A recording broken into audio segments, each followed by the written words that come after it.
Hi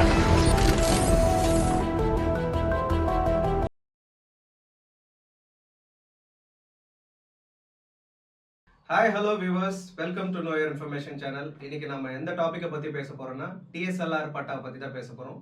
வாங்க சேனலுக்குள்ளே போகலாம். வணக்கம். வணக்கம் ஜி, இப்போது பொதுமக்கள் வந்து ஒரு பேங்க்குக்கு போயிட்டு லோன் வேணும்னு சொல்லிட்டு கேட்க போகும்போது அப்போது டிஎஸ்எல்ஆர் பட்டா வேணும் அப்படின்னு சொல்லிட்டு அது ஒரு மேண்டேட்டரி டாக்குமெண்ட்டாக வந்து சொல்கிறாங்க. டிஎஸ்எல்ஆர் பட்டானா என்ன? இப்போ டிஎஸ்எல்ஆர் பட்டா அப்படின்னு பார்த்துட்டிங்கன்னா, இப்போ நகர்ப்புற பகுதிகள் இருக்கு இல்லையா, இப்போ கார்பரேஷனாக இருக்கட்டும், முனிசிபாலிட்டிஸாக இருக்கட்டும், டவுன் பஞ்சாயத்து, இவங்களுடைய அந்த பகுதியில் இருக்கக்கூடிய லேண்டை வந்து மெயின்டைன் பண்ணக்கூடிய ஒரு ரெக்கார்டு தான் டவுன் டிஎஸ்எல்ஆர் ரெக்கார்டு அப்படின்னு சொல்லுவாங்க. அது வந்து டவுன் சர்வே லேண்ட் ரெஜிஸ்டர்.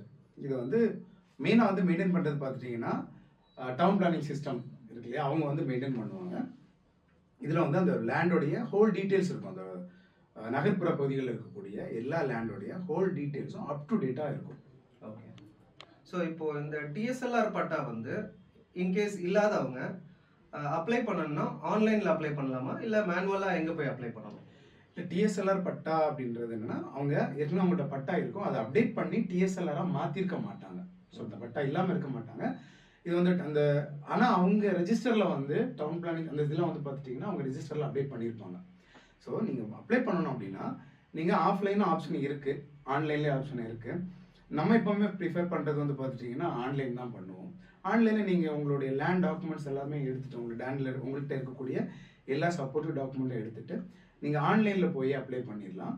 அது வந்து பக்கத்தில் இருக்கக்கூடிய இ-சேவை மையத்தில் போய் கூட அப்ளை பண்ணலாம். நீங்கள் கூட இப்போதைக்கு டேரெக்டாகவே அப்ளை பண்ணலாம். இப்போ ஆப்ஷன்ஸ் வந்து கொடுத்துட்டாங்க. இ-சேவை மையத்தில் போய் தான் அப்ளை பண்ணணும் அப்படின்ற அவசியம் கிடையாது. உங்களுக்கு எல்லா டீட்டெயில்ஸும் ப்ராப்பராக தெரியிற பட்சத்தில் நீங்கள் கூட ஆன்லைனில் டேரெக்டாக அப்ளை பண்ணலாம். ஓகே. இன்கேஸ் இப்போ புதுசாக அப்ளை பண்ணுறாங்கன்னா எவ்வளோ நாளைக்குள்ளே அவங்களுக்கு அந்த பட்டா கிடைக்கும்? இப்போ பட்டா வந்து சப்டிவிஷன் பண்ணாமல் உங்களுக்கு வந்துட்டு கரெக்டாக இருக்கிற லேண்ட் அப்படியே நீங்கள் உங்களுக்கு வேணும் அப்படின்னு பார்த்துட்டிங்கன்னா மினிமம் 7 to மேக்ஸிமம் 15 டேஸ்க்குள்ளாடி கொடுக்கணும் அப்படின்றதான் வரையறை. கவர்மெண்ட் ரூல் இருக்குது. ஆனால் அது அந்த டேட்டுக்குள்ளே வருமா அப்படின்றது வந்து ஒரு கொஸ்டின் மார்க். இப்போ அவங்க எடுத்துக்கலாம்னா மேக்ஸிமம் வந்து 30 to 60 டேஸ் எடுத்துக்கலாம். அதுக்கு மேலே வரல அப்படின்னா நீங்கள் ரைட் டு இன்ஃபர்மேஷன் ஆக்டை யூஸ் பண்ணிக்கலாம். டிஎஸ்எல்ஆர் பட்டால என்னென்ன டீடைல்ஸ் இருக்கு? டிஎஸ்எல்ஆர் பட்டா அப்படின்றது ஒரு செட் ஆஃப் டாக்குமெண்ட். ஓகேவா? இதில் வந்து பார்த்துட்டிங்கன்னா நார்மல் பட்டாவில் இருக்கிற மாதிரி உங்களுடைய லேண்டோடைய சர்வே நம்பர் இருக்கும், சப்டிவிஷன் இருக்கும், லேண்டோடைய ஓனர்ஷிப்ஸ் இருக்கும். ஓகேவா? அதுக்கடுத்து பார்த்தீங்கன்னா லேண்டோடைய பிளான் அப்படின்னா அது எஃப்எம்பி அப்படின்னு சொல்லுவாங்க. எஃப்எம்பியில் உள்ள உங்களுடைய லேண்டோடைய பற்றி அந்த டீட்டெயில்ஸும் இருக்கும். இது போக வந்து நார்மலாக ஒரு லேண்டோடைய ஷேப், உங்களுடைய லேண்டு வந்து ரெக்டாங்கிளா இல்லைனா ஸ்கொயரா அப்படி இல்லைனா அன்ஷேப்டா அப்படின்றது டீட்டெயில்ஸும் இருக்கும். அப்புறம் வந்து உங்களுடைய அந்த லேண்டோடைய சைஸ் வந்து, அதாவது ஃப்ரண்ட் ஃபுட்டேஜ், அதாவது நார்த்து சவுத் ஈஸ்ட் வெஸ்ட் இருக்கு இல்லையா, இது வந்து எத்தனை ஸ்கொயர் ஃபீட் அப்படின்றத கொடுத்துருப்பாங்க. அவ்வளோ டீட்டெயில்ஸாக இதில் இருக்கும். இப்போ நீங்கள் ஓனர்ஷிப் அப்படின்னு சொல்கிறீங்க இல்லையா, ஓனர்ஷிப் டீட்டெயில்ஸ்னால் வந்து நார்மலாக இருக்கிற மாதிரி தான் இருக்கும். அதில் என்ன வித்தியாசமான ஓனர்ஷிப் டீட்டெயில்ஸ்? டிஎஸ்எல்ஆரை பொறுத்தளவுக்கு என்ன அப்படின்றதுல ஒரு விஷயம். இப்போ நார்மலாக ஓனர் இருக்கும். இங்கே வந்து பார்த்துட்டிங்கன்னா இப்போ வந்து கார்பரேஷனாக இருக்கட்டும், முனிசிபாலிட்டிஸில் இந்த பார்ட்னர்ஸ் இருப்பாங்க. ஸோ அப்போ வந்து பார்த்துட்டிங்கன்னா ஓனர்ஷிப்போடைய ஷேர் கூட அதில் மென்ஷன் ஆகிருக்கும். இப்போ ஒரு லேண்ட் இருக்குன்னா இதில் 2 ஓனர் இருக்கிறாங்கன்னா ஒருத்தருக்கு 20% இருக்கும், ஒருத்தருக்கு 80% இருக்கலாம், ஒருத்தருக்கு 60% இருக்கும், ஒருத்தருக்கு 40% இருக்கலாம். அந்த ஷேர் வந்து யாருக்கு எவ்வளோங்கிறது அதில் வந்து கிளியராக கொடுத்துருப்பாங்க. அதுக்கப்புறம் இப்போ வந்து 2 ஓனர் இருக்கிறாங்கன்னா அதில் யாருக்கு ஃபர்ஸ்ட் ப்ரையாரிட்டிஸ் அப்படின்றதும் கொடுத்துருப்பாங்க. சிங்கிள் ஓனர்னா அது பிரச்சனை இல்லை, நார்மல் பட்டால இருக்கிற மாதிரி இருக்கும். இதில் வந்து என்ன அப்படின்னா கிளாசிஃபிகேஷன் டீட்டெயிலாக கொடுத்துருப்பாங்க. இந்த நபருக்கு இவ்வளோ பர்சன்டேஜ் ஷேரு, இவருக்கு இவ்வளோ ஷேருங்கிறத கரெக்டாக டிவைட் பண்ணி நீட்டாக கொடுத்துருப்பாங்க. முக்கியமாக வந்து பார்த்தீங்கன்னா லேண்டோடைய கிளாசிஃபிகேஷன் கிளியராக இருக்கும்.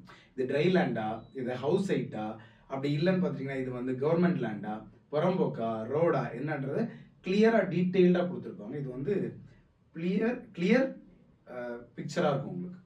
ஓகே. டிஎஸ்எல்ஆர் பட்டால எந்தெந்த மாதிரி லேண்ட் கிளாசிஃபிகேஷன்ஸ் கொடுத்துருப்பாங்க?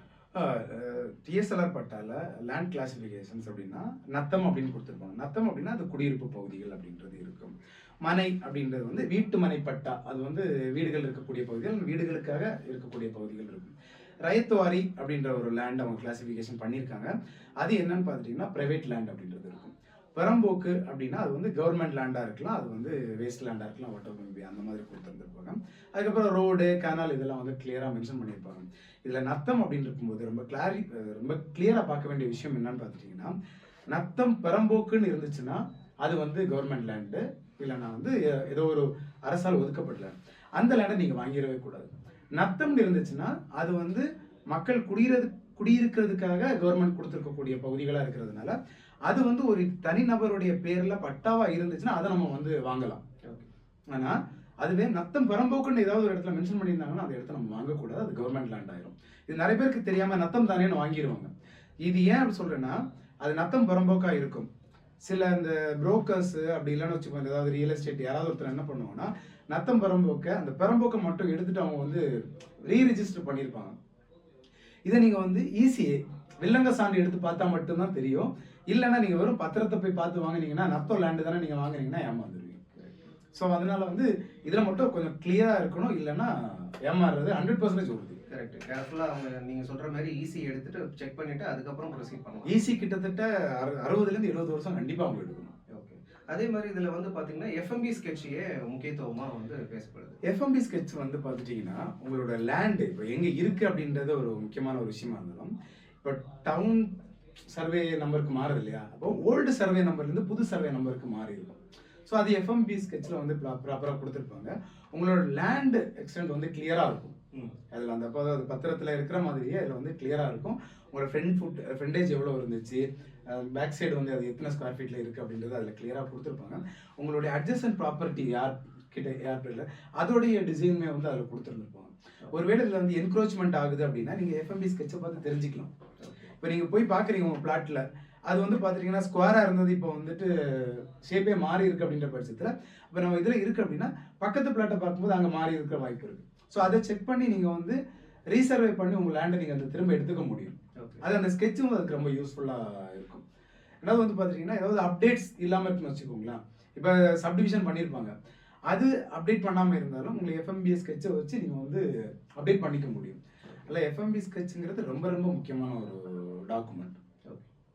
ஸோ வியூவர்ஸ், உங்கள் பட்டாவை நீங்கள் டிஎஸ்எல்ஆர் பட்டாவா மாற்றாமல் இருந்தீங்கன்னா உடனே போய் அப்ளை பண்ணி அதை மாற்றிக்கோங்க. ஸோ இந்த இன்ஃபர்மேஷன் உங்களுக்கு பிடிச்சிருக்கோன்னு நாங்கள் நம்புகிறோம். தேங்க்ஸ் ஃபார் வாட்சிங் நோ யுவர் இன்ஃபர்மேஷன் சேனல். நன்றி, வணக்கம். வணக்கம்.